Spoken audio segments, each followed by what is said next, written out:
بسم اللہ الرحمن الرحیم۔ السلام علیکم، صدائے حق میں خوش آمدید۔ حضرت ابو ہریرہ رضی اللہ عنہ نقل کرتے ہیں کہ رسول اللہ صلی اللہ علیہ وآلہ وسلم نے ارشاد فرمایا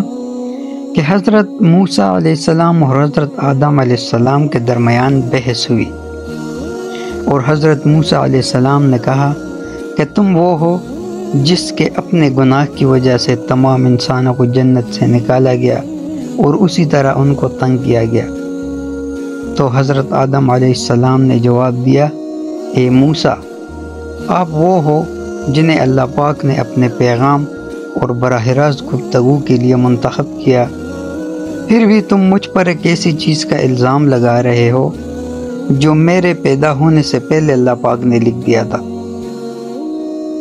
چنانچہ حضرت محمد صلی اللہ علیہ وآلہ وسلم نے مزید فرمایا، پس آدم علیہ السلام موسیٰ علیہ السلام پر غالب آ گئے، اور موسیٰ علیہ السلام کے پاس کوئی جواب